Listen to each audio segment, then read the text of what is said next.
Where do I categorize this in my mind palace? Puka shell necklace, Jason Mraz. She might be a Quaker and her aunt is Bart Simpson. Throw down, throw down. Sims music almost gave me a secondary brain injury. Oh good, more ukulele. 70s Bond villain? Immediately no. I cannot remember a single song. I know how animals mark their territory. Sorry I'm so hot and everybody loves me. Make me feel like I have a concussion. I have glimpsed the future. We're dehumanizing men in Act 2. I'm a trust fund baby, you can trust me. Oh god, am I gonna have to cancel this video? Sweet boobs, not passing the Bechdel test? No, no, go away, oh my god. Paramore and Twilight. A man who hopefully has a breeder king. Sabrina Carpenter hates people with ADHD. List of men who need to be euthanized. Thank god your mom has huge tracts of land. Listen to me. And all I could think about were vagina aquariums. What sort of person? The bar is so low, it's in hell. The remnants of the billionaire suffering. Please, please, please get me pregnant. As though she's known for having a big old dump truck. The things that straight men do. Hello? Hello? Can anybody hear my voice? Anybody out there? Anybody hears me? Please respond. Hello Swifties, we meet again, or not Swifties, or not again. I'm just assuming that most people clicked on this video because they've seen my old video from back in April where I did a discography deep dive on Taylor Swift, where I listened to Taylor Swift for the first time ever. If you haven't, and that sounds interesting, I'll put it in the description so you can check it out. And also if you haven't, here's a little breakdown. I am not a pop girly. I went into the Swift video having heard a handful of her songs ever, and now I've been mobilized. And I heard that a new Sabrina Carpenter album was coming out in August, so I thought, okay, perfect, let's start there. The only difference between that video and now, between April and now, is that in those months I actually developed pneumonia that traveled up to my brain through a nerve, and I developed something called vestibular neuronitis, which basically means that my brain shut off for about 6 weeks. So for those of you who thought I was stupid in the last video, wait until you see how stupid I can be with a brain injury. Speaking of stupid, last time I didn't check up on Miss Swift's discography before I started filming for the video, so I wound up having to listen to all 12 of her albums in 3 days. And I know that some people were hoping that I would learn a lesson from that. Guess again, bitch.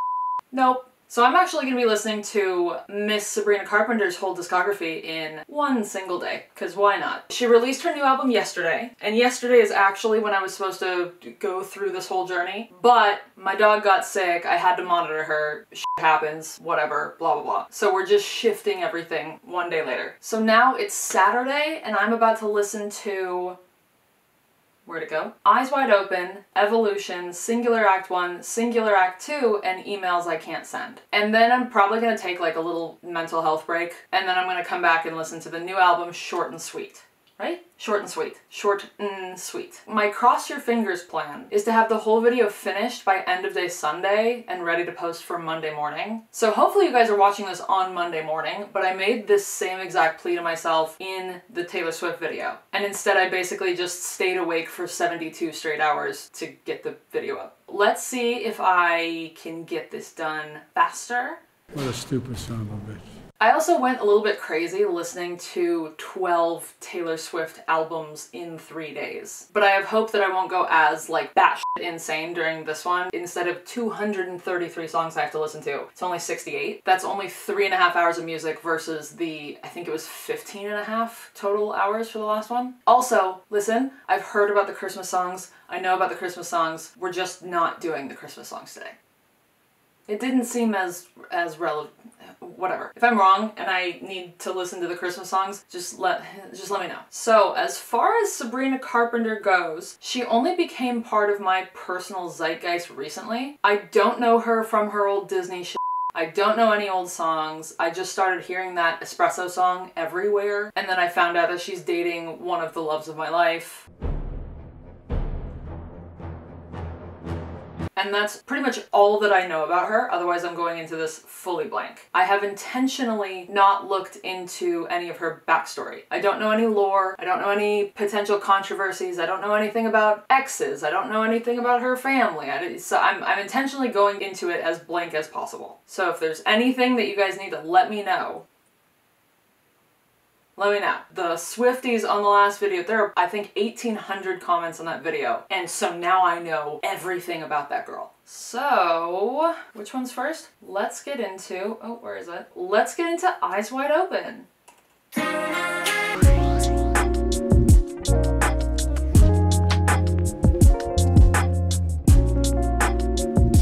Okay, So that was Eyes Wide Open. I'm a little nervous that I'm just gonna be way too old for these first few. I mean, I am gonna be way too old for these first few albums. She was on Disney's label, apparently. I'm not really in my Radio Disney era anymore, believe it or not. If you didn't watch the Taylor Swift video, you don't know the format. I'm gonna listen to each album. I'm gonna be taking notes on the album as a whole and on each song as we go, because, you know, for copyright reasons, I can't actually put clips of the songs in this video, so I'm just taking notes.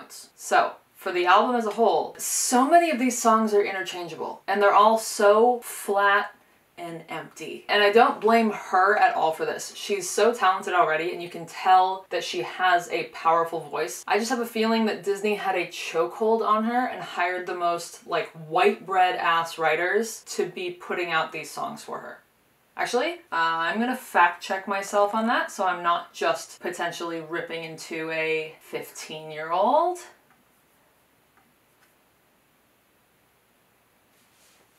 Oh. Well, that explains a lot. Written by Meghan Trainor. That explains a lot. Anyway, I'm just hoping that I don't have to go through multiple albums that are this level of Radio Disney teeny bopper. If I had to choose a favorite from this album, it would be Your Love's Like, but realistically, there's no favorite on this album. No thanks. So, our little notes. For Eyes Wide Open, I said garage band ass instrumentals. Bless this ground unbroken, heaven help me keep my faith. Did she start out religious? Or did Disney just want to test the waters and see if they could push the really, really good girl aesthetic on her? Did she, let's Google it actually. Did Sabrina Carpenter grow up religious? Where's Wikipedia? She grew up in Quakertown, Pennsylvania. Does that mean that she's a What? What? Do you guys know that Sabrina Carpenter's aunt is Bart Simpson? Since f***ing when? What? Sabrina Carpenter's aunt is the voice actor who plays Bart Simpson, Chucky from Rugrats, Marge Simpson, Rufus from Kim Possible? What? Okay. What do I do with that information? What do I do with that info? That feels important to me, but I don't know what to do. I don't know what to do with the information in my head now. Where do I categorize this in my mind palace? Okay. Well, she might be a Quaker and her aunt is Bart Simpson. Anyways, next. Can't blame a girl for trying. I said, I hate this 2 lines in. It sounds like she went to Hawaii once on a family vacation, kissed a white boy with frosted tips and a puka shell necklace, and then wrote a Disney song about it 6 years later. It sounds like she heard a Jason Mraz song in 2005 in PacSun.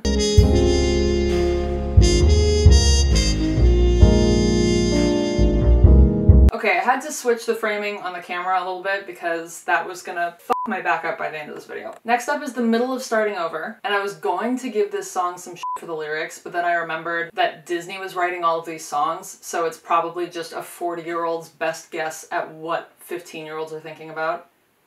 Will Be the Stars. I wrote a few lines that I can't actually say on YouTube because I get demonetized. So I'm just gonna say that I'm bored at this point in the album and that this song sounds like it would be in the Hannah Montana movie with the hoedown throwdown. But I mean that in a derogatory way. Two Young Hearts. 2 out of 5 songs now have referenced being an old soul, which is the most 40-year-old writing a 15-year-old girl Lolita-ass I've ever heard. Also, I'm surprised that she wasn't put on a bunch of EDM songs when she was a teenager, because these lyrics, they sound like Avicii lyrics or something. Number 6, Your Love's Like. Sounds like a way more poppy and less country version of Taylor Swift's earliest songs, upbeat and love-smitten, just lists and metaphors, just me and my love in a world of our own. Very 15-year-old feeling. This is, in my opinion, the least worst song on the album, which isn't saying much, but it does feel very nostalgic. Number 7, Too Young. I feel like I've heard this song 3 times already, and it really feels like Disney was just phoning it in here, especially with the back half of the album. Seamless. For Seamless, I said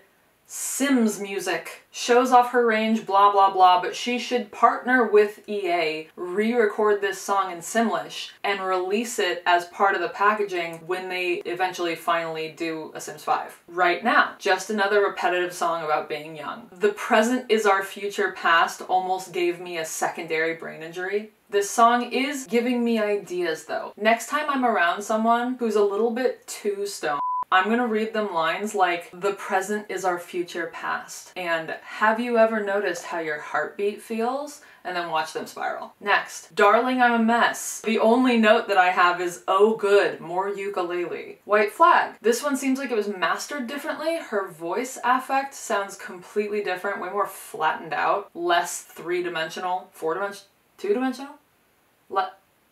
Less dimensional. Also, I'm just gonna flat out reject this song, and in its place, I am going to offer you the superior White Flag song by Dido. And then last on this album, thank God, Best Thing I Got. I said immediately no. The instrumentals sound like a Sharpay forward song from High School Musical, Had a Baby with Love Song by Sarah Bareilles. Also, what was that Disney Channel ass swirly sound at 2 minutes and 34 seconds? I'm gonna put it into the video right now. What the f was that? That was Eyes Wide Open, and I'm really hoping that things change. But I don't think so. Evolution only comes out a year later. It's only 33 minutes. Red Taylor's version was like 2 hours and 15 minutes or something. So compared to all that, this is a cakewalk. Cakewalk? Cakewalk? Piece of cake? Walk in the park. Cakewalk? This is easy. Evolution. Let's go.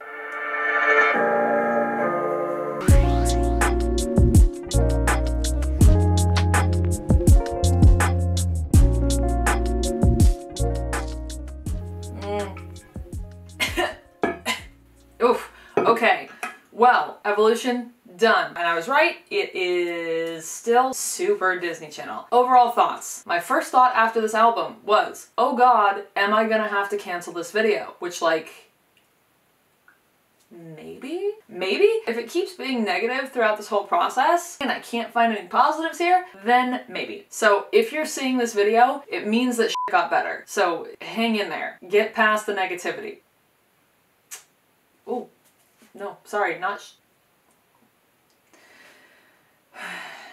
I'm gonna mention it in the song notes, but they really tried to turn her into an EDM darling with this album. And I cannot wait to get more into her present day self, where she actually meets people in the music industry who understand her as an artist better and craft songs that represent her better, rather than this hollow lyric, shallow EDM pop bullshit that they're giving her. I wouldn't be able to recognize any of these first 22 songs as a Sabrina Carpenter song. They just sound like they were written and produced in isolation and then shipped off to whoever won the rights to the song, rather than being written and produced with her in mind. And all of this makes sense because at this time she was a brand new artist. She didn't have any pull in the music industry. She didn't have anything under her belt to be affording her those more specific opportunities. They're also underutilizing her like crazy. You can tell in her lower register that she has a great handle on her deeper notes and that she could have an edgier tone to her voice, and yet they give her this. I just listened to the album and I cannot remember a single song that was off that album. Can I? No, I can remember the very first one. And on purpose. That one. On purpose. That one. But that's all I can remember from it, so that, you know, whatever. I need the next album to get markedly better. And I'm still hopeful because by the next album she is 19 years old, so maybe she'll be off the Disney boat by then and allowed to make more of her own decisions and have more of a say in what she's putting out there.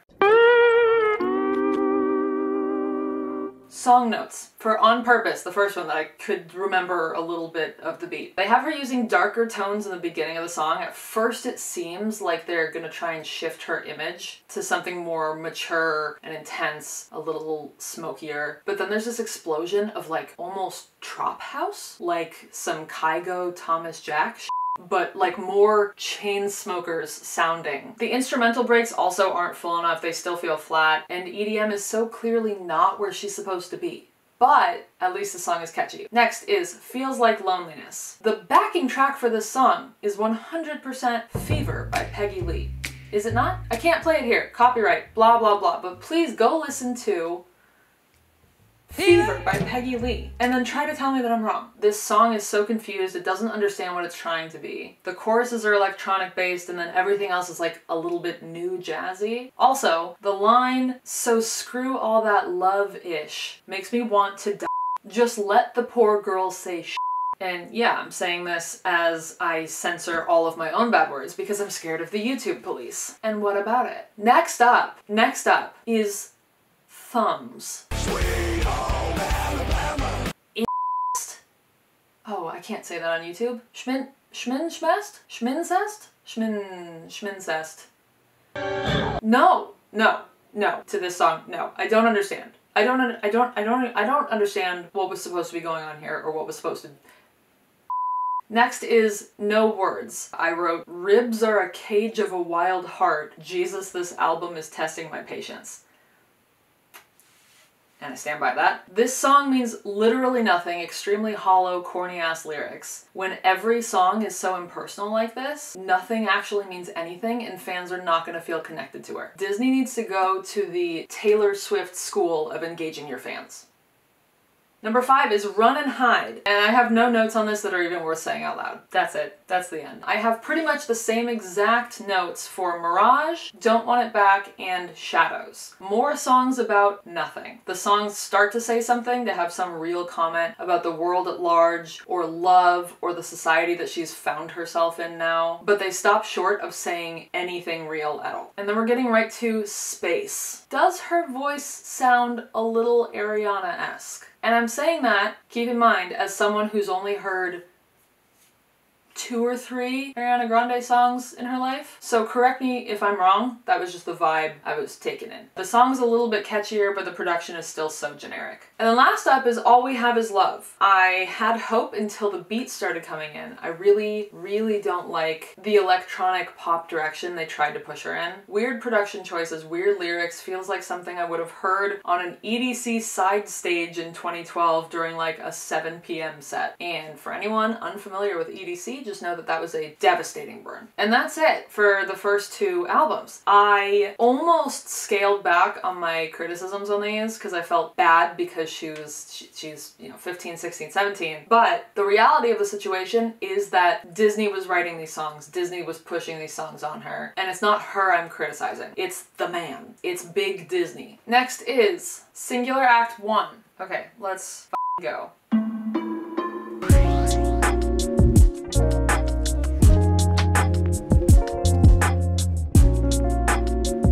Okay, we're getting a little bit better. She definitely sounded more like an adult and less like a generic mass market Disney tween. And I'm so glad that they, for the most part, stopped trying to push her into the EDM realm. You can hear how much she's grown and evolved between this album and the last one. And this definitely gives me the hope I needed after the first 2 albums. It was getting a little rough as a year-old to be listening to so much Radio Disney teeny bopper music. So, for our notes. Oh, did I even say? For Evolution, if I had to pick one favorite one, I think it would have been Run and Hide, I guess, but again, like, eh. For Singular Act 1, my 2 favorite songs were Sue Me and Mona Lisa. So, now, notes. For Almost Love, I said you can hear her voice evolving, but some lyrics are still a little clunky, and I'm not the biggest fan of this one still. Paris, much better. The lyrics still aren't my favorite, but she sounds great in the chorus. I also love her quiet scream echoing in the background of the chorus, where she's, you know, she's like screaming far away from the mic. Cool. Hold Tight, fun voice effects. I finally like a song. And then 90 seconds later, I wrote, man jump scare. I was not expecting a dude to pop up. I like the song less now. Sue Me. This is fun. This is the start of her injecting humor into her work and making songs about, you know, sorry I'm so hot and everybody loves me. And that's what I like most about the new songs of hers that I already know. There is so much sad music. I'm not complaining. I love sad music. I was raised on sad music, but it's really nice to have someone come through whose entire vibe is, sorry, I'm so fucking hot. Next up was Perfect, and I said she sounded so much better. It's getting sexy, she's sounding grown up. The lyrics still aren't quite there. Something in the lyrics still sounds a little juvenile. And again, she's back in the place where she's almost saying something, but it's still hollow a bit. But that one line, that just give me hold on, let me go find it so I don't this up. Yeah, that one. That line sounds so good, and you can hear the little runs she's starting to put in, and it has to mean that we're getting more runs in the future. That's what I want from her. I want runs, baby. Next is Bad Time. Listen to that voice effect in the first line and tell me you don't think Taylor Swift. Or maybe that's just me, because that's one of the only pop girl references that I have to go off of. Please don't get mad at me if anything I say is bad. I am learning. I am new to the pop girls. So correct me nicely if you need to. Please don't yell at me. I will cry. Anyway, Bad Time is very catchy but feels kind of middle of the road for me. But I liked it more when I listened to it a second time. Whatever that means. Then Mona Lisa. The opening nonsense vocalizations make me feel like I have a concussion, but I like this one a lot. But I do wish there were darker tones to her voice. The backing track has this sexy, darker, kind of R&B feel to it. So I wish that her tones were less bright and a little slower, sultrier, darker. And Diamonds Are Forever. Pieces of this remind me a little bit of Love on the Brain, and other pieces remind me a little bit of Boyfriend by Dove Cameron. It's a well-produced song, but I'm not a fan of the repetition or the lyrics or the content. Okay, that's too loud. It's time for Singular Act 2, and it was a snack break, so we have reheated pizza and sea salt and vinegar chips, which I shouldn't eat any more of because I ate a whole bag of them the other day and it burned my tongue. Because you're not supposed to eat a whole bag of them, apparently. It like ripped my taste buds off and I couldn't feel anything on my tongue for like 3 days. But I don't learn lessons, so some more pain. Next is Singular Act 2. Here we go. Okay, we're starting with In My Bed.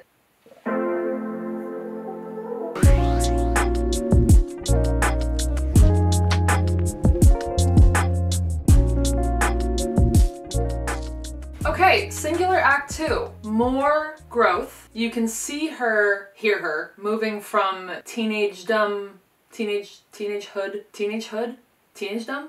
You can see her moving from her teenage years into adulthood. She's moving towards comfortability with all the different sides of herself, including her sexier side, including her flaws, including the part of her that feels okay telling people to f off when need be. It also makes me excited for the next album, Emails I Can't Send, because there's a 3-year time jump, which hopefully means she's gonna come through even more mature and with more of a grasp on who she is in her identity as an artist and as a person. I also hope her production team steps it up big time for the next album. My favorite on Singular Act 2 is Tell 'Em. Here are our little notes. First up is In My Bed. Corny opening lines. I know I've said it before, but I'm getting some Ariana Grande vibes here. Am I wrong? I know that me saying that and then having to follow up by saying, you know, I've only heard a handful of Ariana Grande songs. I know that me admitting that is going to lead to a few requests for the next discography deep dive to be Ariana Grande, and that scares me. So I'm just going to hope that you all forget about that before the end of this video. So I'm gonna try not to bring it up anymore so that everyone forgets, because her discography scares me. Although I already did tackle Taylor Swift, so that was the scariest thing that could have happened. Anyway, I hate the song. Next up is Pushing 20. Totally different vibe than anything we've heard from her orally. Orally. I also keep thinking about how far away I am from Pushing 20, and it's depressing. Also, I'm still waiting for her to collaborate with people who aren't gonna give her clunky ass lines. Like, you trying to paint a picture, but you running out of paint. Clunky. Next up is I Can't Stop Me. So, Saweetie's feature on this is not my favorite feature, but I do love that she was given the chance to run around on the whole track. Sabrina didn't just give her a line or two, or quiet little background harmonies only during the chorus, nothing like that. But honestly, I barely remember most of the song, because once she said, "My pussy's so aquatic," my mind went blank. And all I could think about were vagina aquariums. And even now I'm trying to figure out if by vagina aquariums, I mean an aquarium up inside of or a freestanding aquarium shaped like a vagina. I can't think about anything else. My pussy's so aquatic. Vagina aquariums. Next is I'm Fakin', and I have a lot to say here apparently. She keeps revisiting the same themes album after album. There's been so much "you don't know what's best for me, I want the opposite of what you say," and so much "I'm an old soul." And now we have another version of Perfect from Singular Act 1. Meeting the old, "it's not perfect but maybe that's what we need," with the new, "the truth is we're messed up and we like it." So she has these themes that she keeps revisiting, and as she gets older and is assumedly gaining new experiences as she moves forward in life, she's able to imbue each new iteration of these songs with more depth and more meaning to it, making for less hollow songs and less shallow lyrics. In Perfect, she says, maybe we need imperfection, but she doesn't swim any deeper than that. She doesn't show us what the imperfection she's talking about. Meanwhile, in I'm Fakin', she's bringing a lens to the problems within the relationship. She's telling us about her flaws and the specific toxic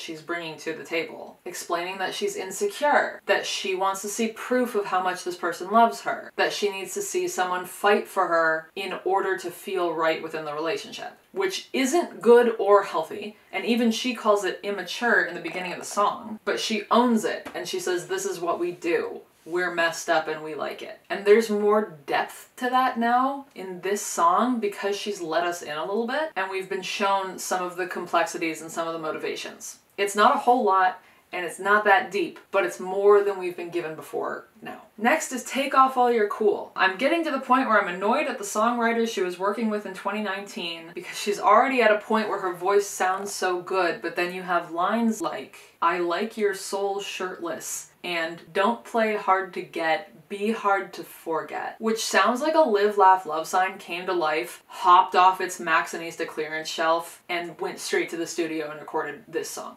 Please stop. Oh my god, I'm old. Next is Tell 'Em, which is my favorite track off this album. Slower and sultrier, way more mature. This sounds like a grown-ass woman singing to her bed buddy. What's a YouTube appropriate way to say buddy? Whatever. It sounds like a grown-ass woman singing to whoever she's sharing her bed with. I'm hearing no out-of-place sounds here, no juvenile lyrics, stripped back sound, and finally a few runs thrown in there, so I'm happy. And then after that comes Exhale, another stripped back song. I love the guitar tone in this one. She also says she tries to be an angel, but I don't think I can. And I say, let go. Let your freak flag fly. I have glimpsed the future, and just know that we're all better for it. Let it go. Let it go. Be a freak. Don't hold it. Let it go. The penultimate song on this album is Take You Back. More humor. You see the title and you think the song is going to be about taking someone back in a relationship, getting back together with them after you've broken up. But instead, she comes out swinging and she's like, no, I want to take him back to the store and get a refund. We're dehumanizing men in Act 2, and we love it. The bridge isn't my favorite, but we love the message. And then last is Looking at Me. I said coming right out the gate, the horns are awesome, dramatic, theatrical, and don't ask me to explain this because I don't want to, but this song reminds me of Moulin Rouge, and I mean that in a complimentary way. We also have another entry in the Sabrina Carpenter cinematic universe of I'm So Hot and Everyone Loves Me. Next up is Emails I Can't Send. So we're finally in like more modern times. Where do I start? At the beginning, probably. The f is wrong with you? So I have high hopes for this one. We have a 3-year time gap, and I'm just hoping for the best. Okay, starting with Emails I Can't Send.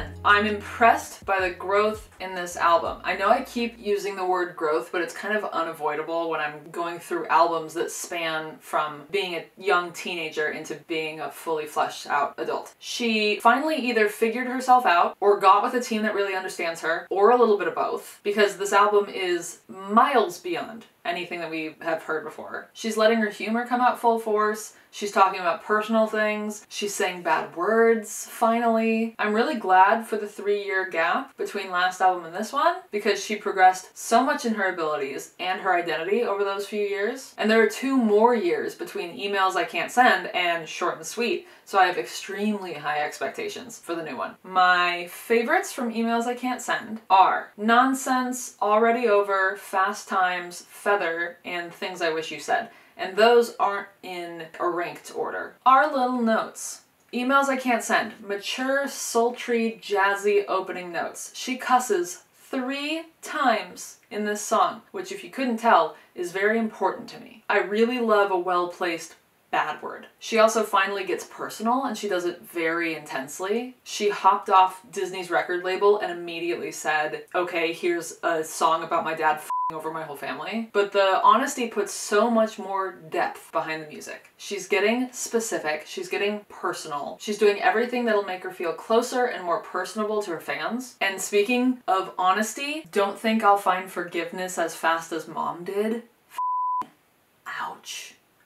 Ouch. And also, speaking of personal, the fact that we have not 1 but 2 Broadway references in an under 2-minute song makes it feel like she had me in mind while she was writing this. There's the obvious Chicago reference at the end, but also in those first 2 lines, you cannot tell me that's not a reference to Bird, you disgust me. Oh, so you've discussed me. I'm a trust fund, baby. You can trust me. Next up was Vicious. I'm sure there's some lore behind this song that I don't know. Like I said, I intentionally didn't do any research before I started all of this because I wanted to go in as like a blank slate, kind of. But I'm sure someone will come through in the comments and fill me in on everything that I don't know about. I said this is an angry album so far. Also, the bridge at the end, starting at "You don't feel remorse, you don't feel the effects." It has the same vocal effect on it as Olivia Rodrigo's song Brutal, I believe. And it sounds like the auditory equivalent of taking a video with a camcorder, if that makes sense. It sounds like it looks grainy, and I mean that in like in a good way. Next is Read Your Mind. So far,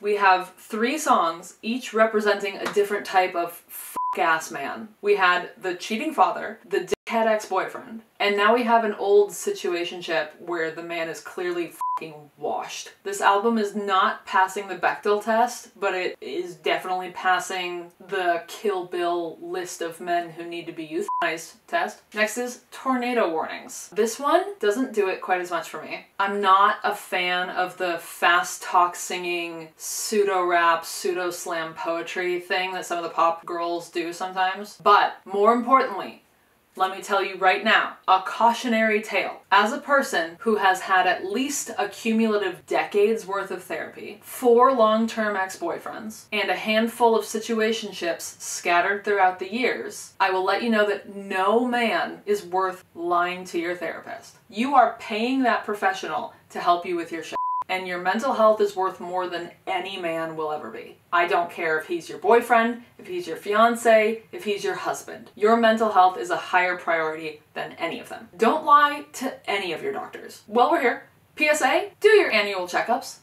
Schedule your annual checkups. Everyone needs an annual mole check for cancer screening. It doesn't matter what color your skin is. It doesn't matter how well you think you apply sunscreen. Everyone needs it. And everyone with a vagina and or ovaries and or a uterus needs an annual gynecologist checkup. Don't be afraid of the doctor, and don't be lackadaisical about your health. That message is approved by someone who had a stroke at 27 years old. Listen to me, because I know what I'm talking about, and I love you.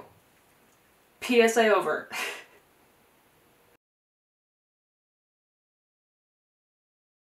Next song is called Already Over. I said this is a bop. This feels like a perfect pop song. Fun and boppy with the clapping, with a sad twist to the lyrics, and a little bit of genre bending with the itty bitty little country twang thrown in there.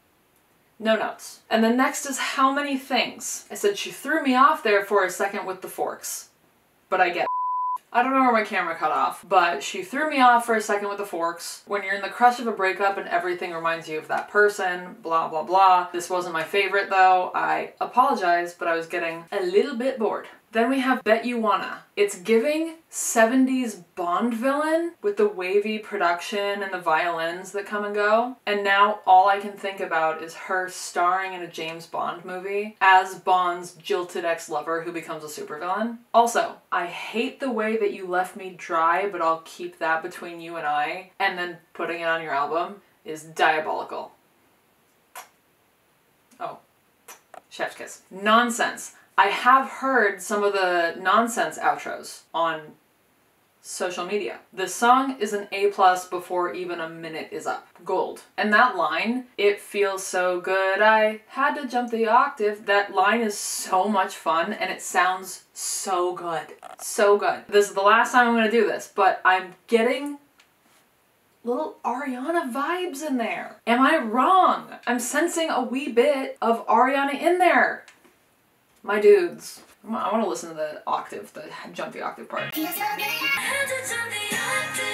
It's so good. So good it's stupid. Next, another good one. Fast Times. Old school ass instruments. This song just sounds cool. And it sounds like summer. But it sounds like summer in a movie where summer is everything goes perfectly. Like a perfect movie summer. Her whole vibe now seems to be playful and fun and full of humor, and I love that for her. And for me, because I get to reap the benefits. Next is skinny dipping, and all I said for skinny dipping was, no, no, no, not the sing talking, no, no, go away, oh my god. Which is a shame because I really liked the chorus.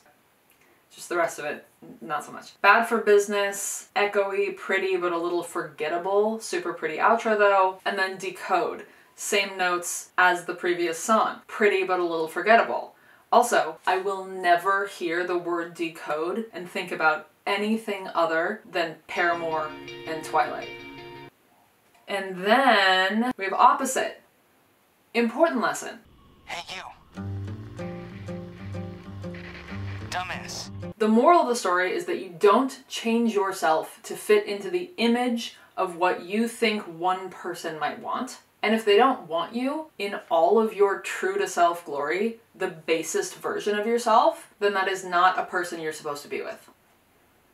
Next is Feather, and I feel like I've heard this one before. I'm sure I heard this one before. This is going on every feel-good playlist I have immediately. It makes me want to break up with my boyfriend, even though I don't actively want to break up with my boyfriend. Penultimate song, Lonesome. Great opening line, really fun old western country sound, quiet and subtle, but like a really solid song. But it is reminding me that about 400 people commented on the Taylor Swift video telling me to give Cowboy Like Me another chance after I called it boring.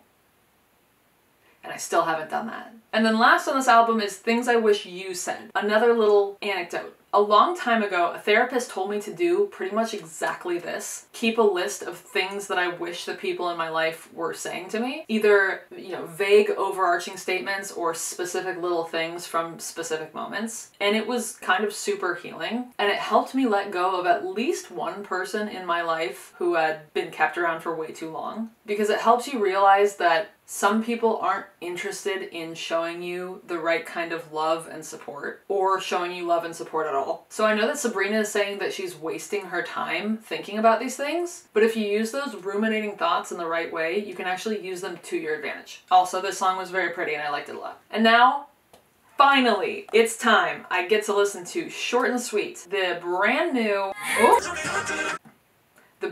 album, finally. How long are we? 36 minutes. We're almost done. I've been filming this, I don't know how long you've been watching at this point. Hopefully it's not too bad, but I've been filming this for probably 6 hours. It's been a while. It's getting dark. Okay. I already know I love Please Please Please. I love Espresso. I have a feeling I'm going to like Dead Chem. Slim Pickens sounds like it's gonna be another slightly countrified song. What else? Sharpest Tool sounds like it's just gonna be just a diss track about men being stupid. Why am I procrastinating? Why am I nervous? No, I know I'm nervous because I want this to be good. Shh. Shh. Shut up.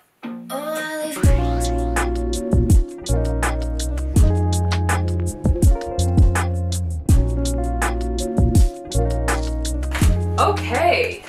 So, short and sweet. It's true to its name. It is short. I think it's too short. I think I want more of these songs because it was so good. It was so good. I don't know. I haven't watched anyone else's reaction, or I haven't seen any reviews. I've been staying off Twitter. I've been, you know, whatever. I thought it was so good. My album notes were once again failing the Bechdel test, but it's fine because, well, we are getting an album full of songs about men. We're also getting an album full of bangers. These men. We have, in order, a clown, another clown, a third clown, an idiot, a cheater, Barry Keoghan, a simp, a fraud, a rando, a man who hopefully has a breeder kink so that he can match her freak, and then 2 more clowns. Sabrina Carpenter is clearly having her moment right now. She's brought us an album that is so full of pure pop songs, and those songs are so filled with humor and personality and vibes that it would be really difficult to hear any of these songs on the radio and not be able to immediately tell whose song it is. And in the Taylor Swift video, I said that I like Taylor best when she's angry. Well, apparently I like Sabrina best when she's horny? Because aside from the first 2 singles that I already knew, my favorites from this album were Bedchem and Juno. Oops. Getting into our little notes. Taste. Okay, first off, I know I've been known to share has to be another piece of lore that I'm missing out on. And I know that there are people screaming at me through their screens right now for being a little simpleton, pop culture know-nothing. I can feel you.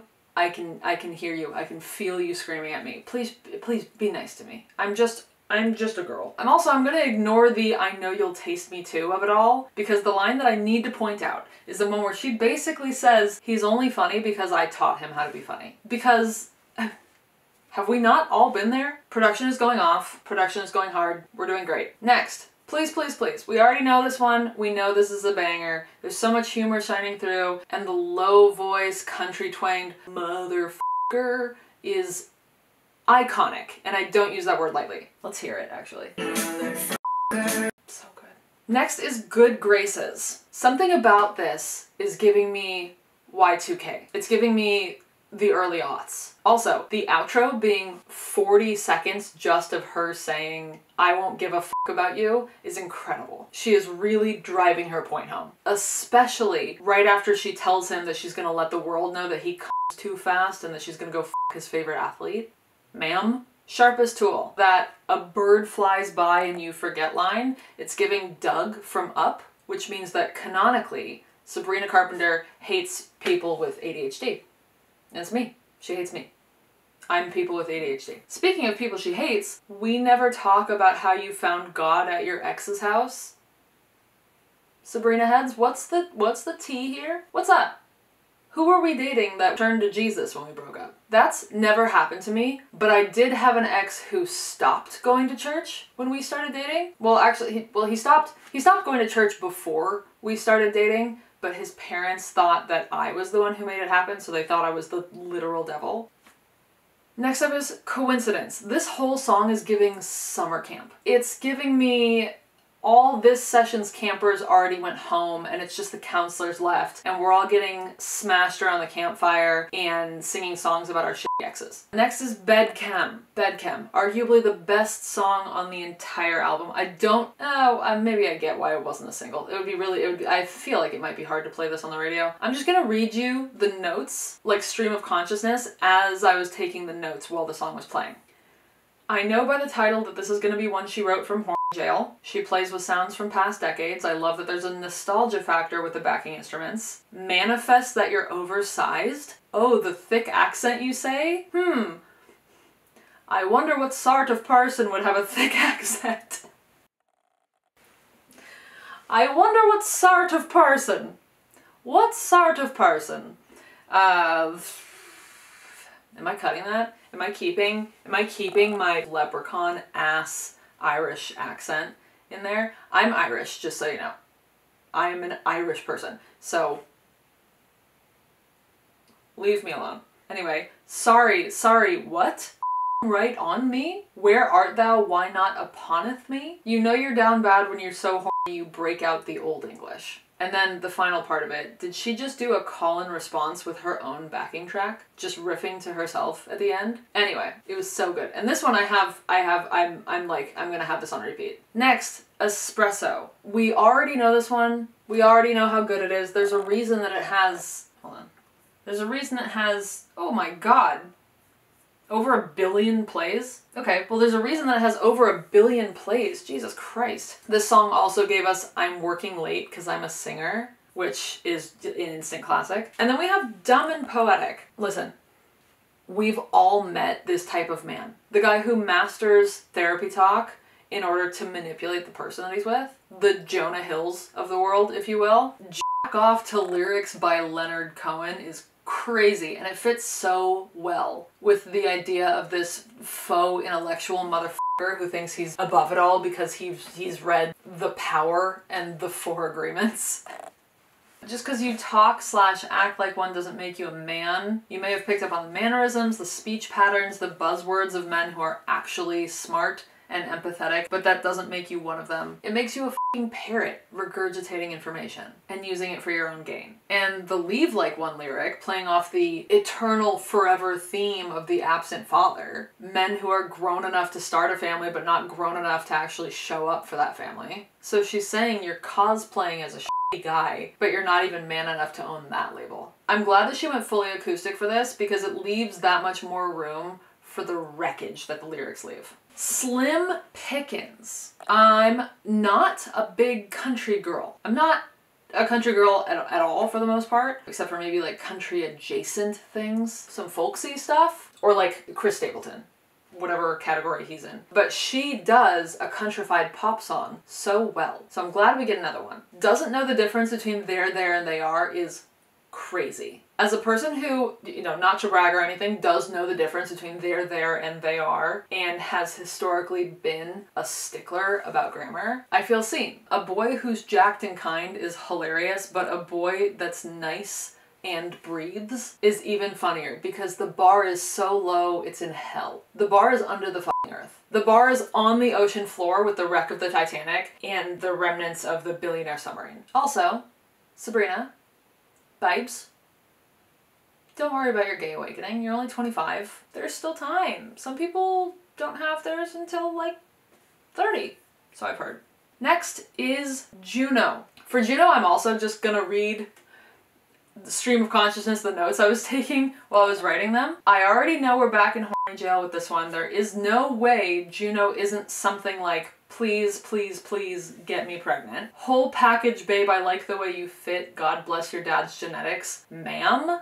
Not us thanking the whole family tree. Now I can't stop thinking about someone singing, I love your rack, God bless your mother's massive f***s. Or sweet boobs, thank God your mom has huge tracts of land. Anyway, thanking your boyfriend's dad for the size of your boyfriend's dick is insane. Oh, that run on hormones are, I'm not even gonna try to do it. I'm not even gonna try to do it. Let's go get it. That part. She did a run in cursive. So good. Okay, more on Juno. Mark your territory. I know that this is another on me thing, like in bedchem, you know, get me pregnant and mark your territory on me. But listen, I grew up watching Animal Planet. I know how animals mark their territory. This is a song for the freaks. And I don't mean that in a derogatory way. We're not kink shaming here. Do your thing. Pee on people with their consent.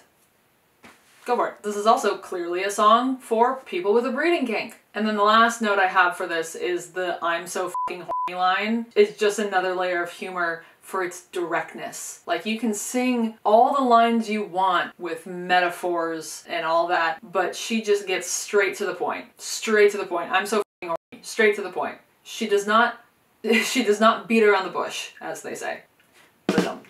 Okay, and our penultimate song overall is Lie to Girls, which was one of the ones I liked the least on the album, but I don't dislike it. It's just compared to everything else, it doesn't hit as hard, except for the fact that she says, "Lucky for you, I'm just like my mother." In so many cases, this could be taken as a good thing, but in the context of the song, ouch. In emails I can't send, she had said something like, I won't find forgiveness as fast as my mother, when talking about her father. But now when it comes to a more parallel situation with a romantic partner, it turns out she's just the same. She will forgive just like her mother. Ouch. And then the final song, Don't Smile.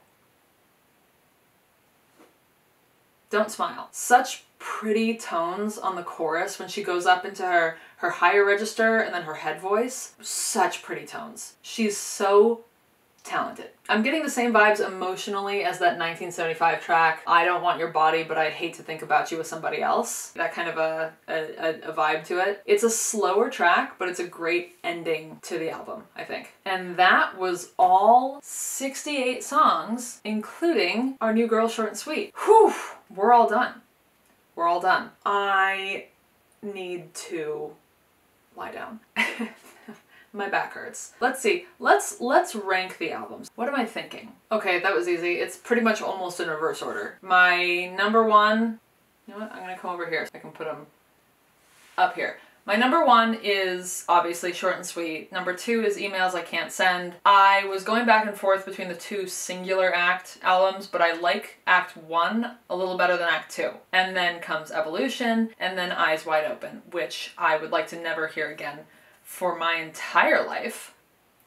No hate to Sabrina. Definitely no hate to Sabrina, because it turns out maybe this is the pop girly for me. If you watched the Swift video, you know whether or not I came out of that a Swiftie. But I think I'm definitely coming out of this a carpenter, a Sabrina head. What are we called?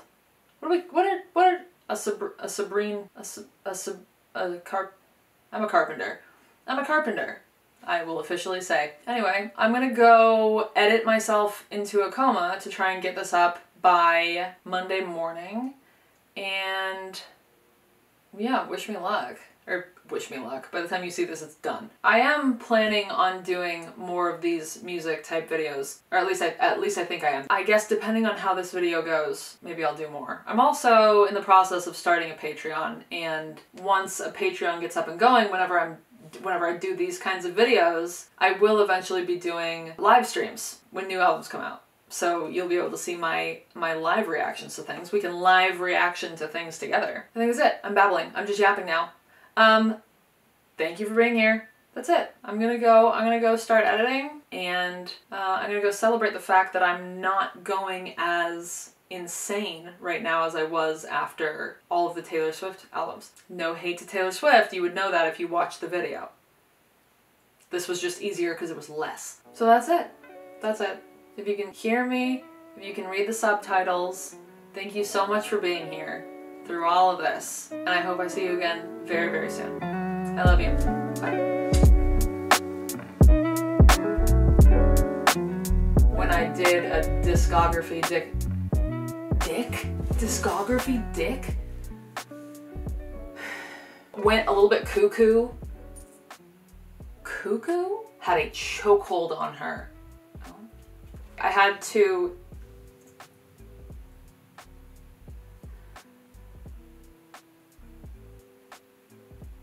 overall thoughts.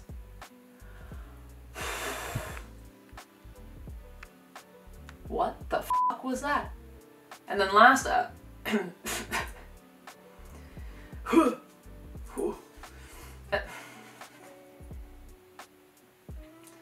is wrong with me? Don't come for me. Oh. Orally. Fuck. We are looking at how to pronounce Bee's name as well as how to say more good. That and then last. What? Oh, it feels so good. Oof. Whoa. I need to be stretched the fuck out.